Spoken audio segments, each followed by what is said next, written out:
Well, good evening and good to be back with you again on Geelong Newsbeat. This week I probably want to try and link in a couple of things which might seem at first glance unrelated. It's perhaps without trying to go into advertising, it's a mention of our forthcoming Derby Day fete here at St Mary's on Saturday, which runs between 9 o'clock and 4 o'clock in the afternoon. And it's at the St Mary's Primary School site on the corner of Bellarine Street and Myers Street. And it's all the fun of the fair and all the usual things that people say about fetes. But we have about 500 or 600 people actually working on the site on the day. It's quite a big event and a very happy day, and everyone that comes along really has a good time, and hopefully you might like to do that as well. That's this coming Saturday, November the 1st on Derby Day. You might say, well, there he's got his ad in, and I suppose I have. But I wanted to focus attention by that. I mentioned that there are about 600 people who work on the day. They're all volunteers, and it focuses attention on so many people who do such fabulous volunteer work in our society. We've maybe arguably become a pretty greedy society, and that's starting to maybe become unstuck, and lots of comments going on about that as well, of course, as we speak, with the GFC, the global financial crisis. Do you remember a few weeks ago, GFC used to mean the Geelong Football Club, but now it means something quite different. But yeah, tough times, but within all that there is a resilience and a value and an understanding of human nature, which is pretty good. Notwithstanding all the difficulties that we can have in a modern society.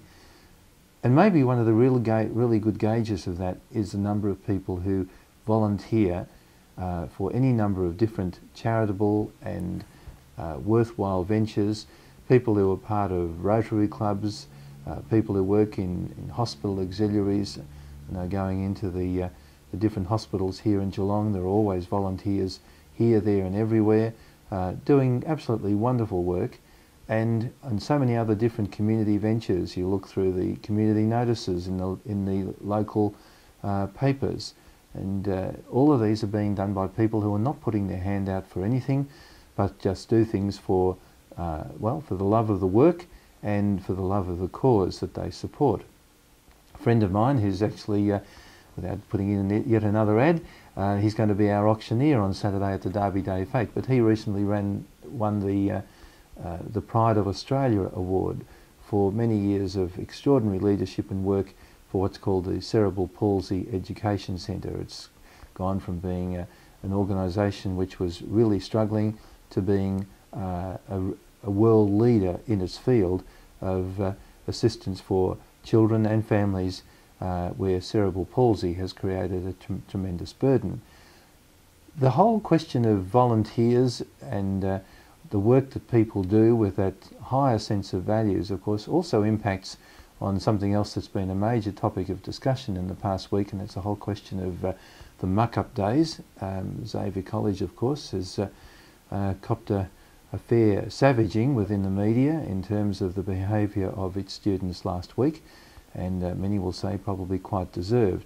But as Paul Sheehan, the principal headmaster at Melbourne Grammar, wrote in the Herald Sun on Monday, well, every school principal would be saying, well, there, but for the grace of God go I, in the sense of nearly every area of school staff, and particularly principals, who are the people ultimately responsible or carry that responsibility, have their heart in their mouth at this time of the year, wondering what's happening.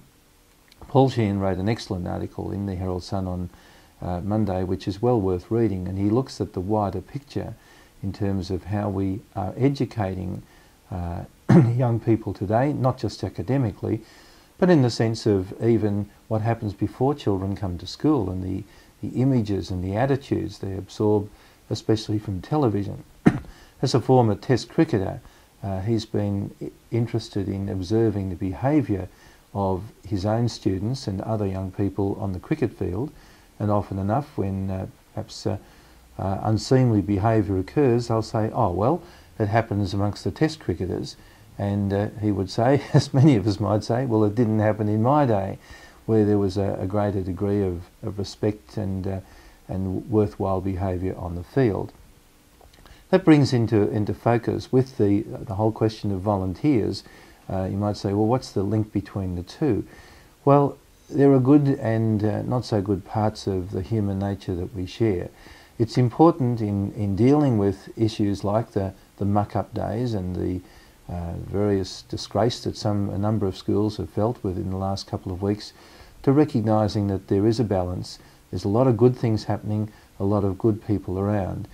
Probably what we need to do is emphasise more the good side, the valuable side of human nature to our young people. If you came through any of the papers or the news reports on television and you work out what's the positive news about the volunteers and the people working for organisations like Cerebral Palsy Education and any number of others, and in our hospitals and so on, what sort of publicity do they get as against the bash-ups on the streets and the misbehaviour and the drunken abuse and the drug addicts and all the rest of it?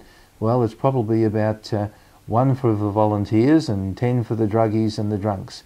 And that's really the image that we're putting before young people, and so we need not be necessarily all that surprised when things go haywire with things like muck-up day. So there is a bit of a link between these two things, the good and the bad of human nature. Maybe if we started to emphasise the good a little more than the bad, we may have a different result. And maybe muck-up days, certainly like the ones we've experienced this year, may become a thing of the past. Good to be with you on Geelong Newsbeat.